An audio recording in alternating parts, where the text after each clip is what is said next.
Again, welcome to your opportunity partner. My name is Professor Art Gogatz, and I'm your host for this series. And today we're going to begin with a question. Okay, it's been said, and it's quite true, we never marry the person we're most attracted to. Why? Well, I've asked this question to a lot of my university classes. Answers, oh, well, the usual first answer is, well, that person didn't really like me. Or if you push it a little bit further, sometimes they say, well, I'd be afraid to marry the person I'm most attracted to because in case they cheated on me or we got divorced, I'd be devastated. It's the complicated answers. So we go with the second question. We never hire the best person for the job. Why? Now, you get answers for that question too, and they're usually a bit complicated also. Now, then I tell the classes, and I'll tell you right away, the answer, the best answer, most obvious answer, is the same for both questions. That's right. We never marry the person we're most attracted to, and we never hire the person who's best for the job for the same reason. Okay, what is the answer? We don't marry the person we're most attracted to because we never get a chance to meet them. Person you're most attracted to probably lives half a world away from you, and you never go there, and they never go where you are. And if you did meet them, maybe in an airport, sometime you'd be walking one way and they'd be walking another way, and you'd see them for all of a minute. Can you break what you're doing and go up and talk to them? Oh my God, no, you can't. Well, how about the question of we never hire the best person for the job? Well, some jobs maybe. But most of the time, they don't even know that your job exists. And where do we hire? We hire local. We hire somebody who lives close to the office.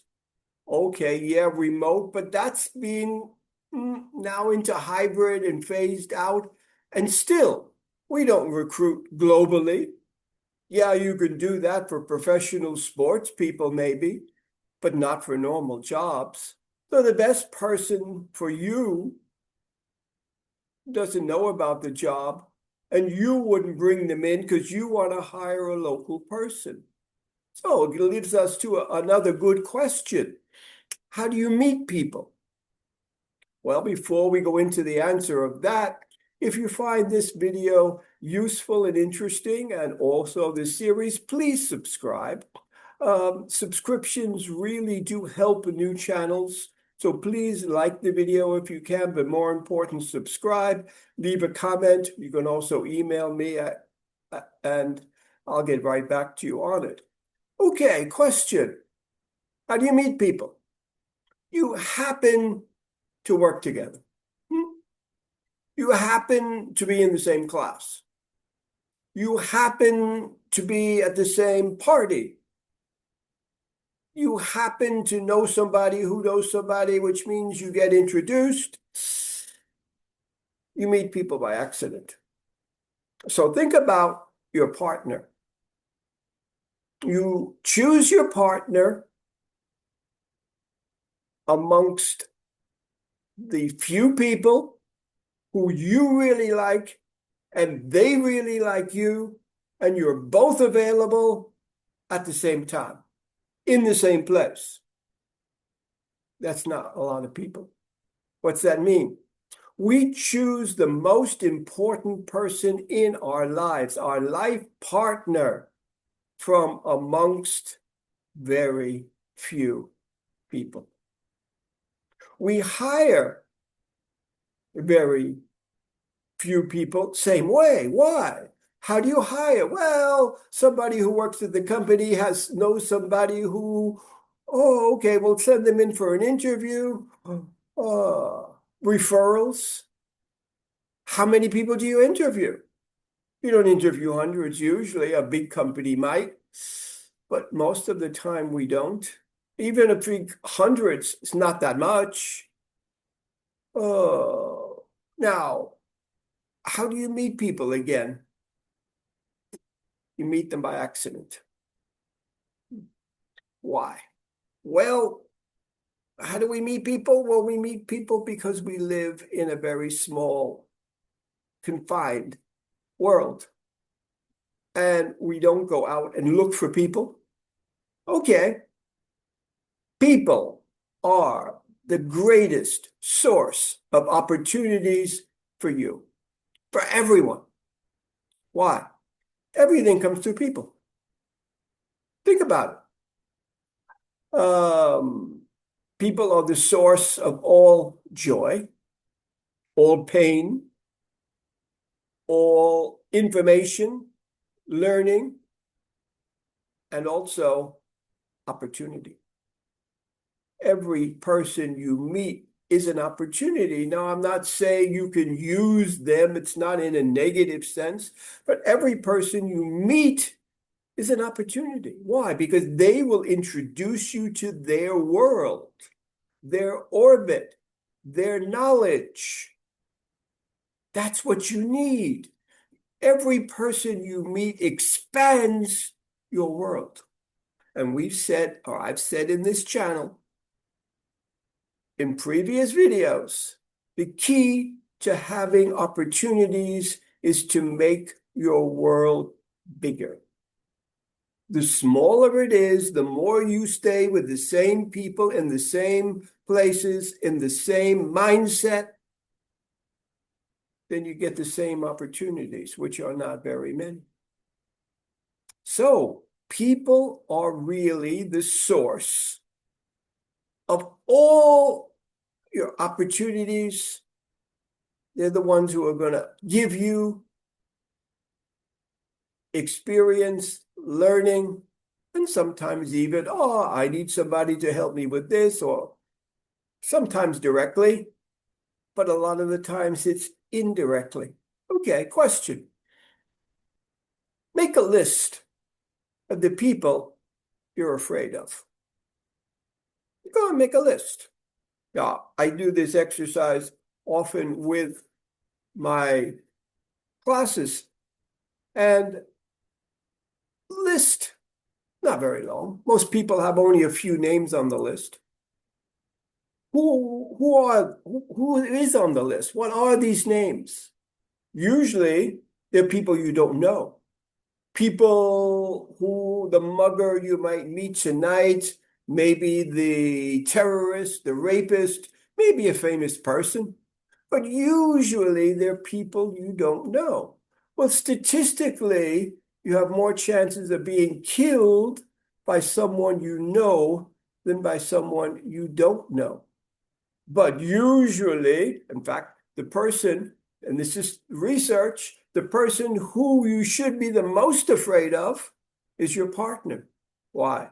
Because they are the ones usually who have the most to gain by.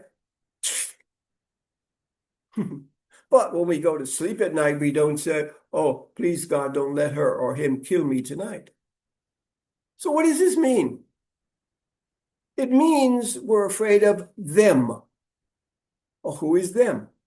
The people we don't know, the strangers, the aliens, the foreigners, people who are not like us, who are different. Well, we mistrust people who are different. And we usually go, oh, that's my person. Why? Because they think like me and they act like me and they talk like me. But opportunity means different kind of people. Oh, why? Because they bring you to an experience that you don't have. They bring you into a world that you don't know. Now, in a future segment, we're going to talk about internationalization, and there are 196 countries in the world, and that's a big world, but okay. What am I saying today? Because today, this episode today is about the best resource for you in opportunities are people. So what should be your mission in life? Get to know as many people as you can. When's the last time you made a friend? I'm not talking about Facebook friends. They don't count. Friend. When's the last time you made a friend? Yesterday? How about this morning? Last week? Last year? Statistically, the average adult makes very few friends after the age of 30. At that time, you have your life, you have your career, your job, your partner, maybe kids, extended families. You're in the same place. Kids take a lot of time also. So you have your job, your husband, your wife, your kids, your hobbies, you have some friends, but you don't make new ones. What does this mean? The older you get, the less friends you make. That's right. When you were 5 years old, which is also the time when you were the most creative, it was easy to make a friend. You meet somebody, you like football, I like football, friend. That's it, bang. Oh, of course, you say, well, that's stupid. You never know. You have to be careful. I ask my university students, I say, how long does it take you to make a friend? Most of the students say it takes a while. Depends on the culture, depends on the person, sure. But we don't make friends easily. We don't meet new people easily. We did as a kid. And then we were taught, oh, you better be careful. Why? Not everybody's good. A lot of people are bad. So you have to first think, if I meet somebody new, oh, they must be bad. And they have to prove to me that they're worth me dealing with them and I can trust them. Or creative people who think like kids do it the opposite. They don't distrust so many people in the beginning until they sense this person may be bad. I've talked in this series a bit about invisible defense shields. And this we talk about in creativity. They are invisible shields that everybody uses to keep people away from us. We do that to protect ourselves, mainly our ego, so we don't get hurt. We don't worry about insults. We only surround ourselves with people who are nice for us and to us. We eliminate everybody else, them. Okay. Well, most people use the shields with almost everybody. And they let the shields down only with family, friends, or when they're drunk. Creative people only use the shields when they sense hostility, when they sense somebody's not good. Because most people are good. I mean, most of the people you meet, they're good people. Yes, some people are bad, sure. What percent? Not that much. In any country of the world, no country in the world has more than 1% of their population in jail or prison, which means most overwhelmingly, most of the people you meet in your life, they're good people. Why? Say for a long time, I don't trust you. I don't want to be friends with you. I don't want to contact with you. I don't want to interact with you. Okay. Take an example. One of the sites I use, I don't use Facebook too much anymore. I use LinkedIn. LinkedIn basically is a professional networking site where you can make contact with people and make a contact. It's also, you can find employment, job site, etc. Okay. Most of the people on LinkedIn are professionals, and you can look at their background and their picture and what they've done and where they've worked. Okay. So in LinkedIn, I look for contacts, professional contacts. I mean, I'm mainly in education, training. Okay, so I'm looking for contacts. And a lot of the people I contact, I know from experience on LinkedIn, you contact with them, you meet them, sort of like say, okay, I accept you as a friend, as a contact, not a friend. But then nothing happens. You don't ever talk to them anymore. So it's just basically, oh, I got another one. And it's a lot of people say, how many contacts do you have on LinkedIn? I have 1,000. I have 5,000. Wow. You're basically assembling trophies, same as you do on Facebook with friends. Okay. So what I do is everybody that I connect with on LinkedIn, I send them a message with LinkedIn saying who I am and offering to send them a copy of one of my books, free. Not because I'm selling it, not because I want to do anything, only as a way of trying to say, hey, let me offer you something, and hopefully we can stay in contact and maybe help each other, or at least get to know each other.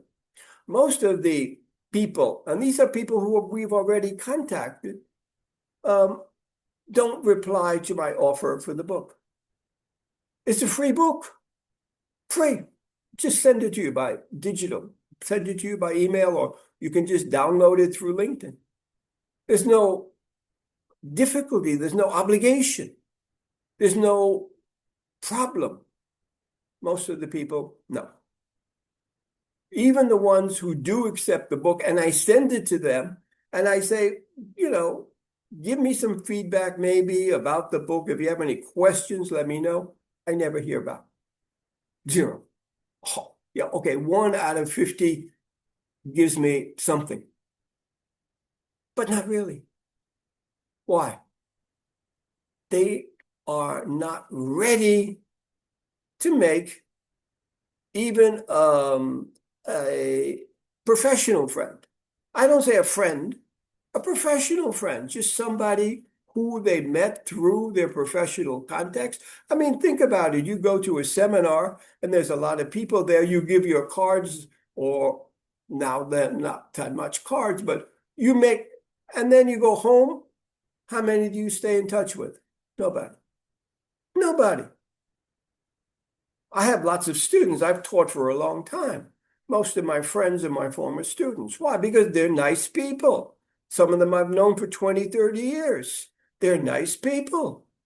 But most of the time, professors and teachers don't keep friends with their students. In fact, any university I've worked for has said to me, Art, don't be friends with your students. Why?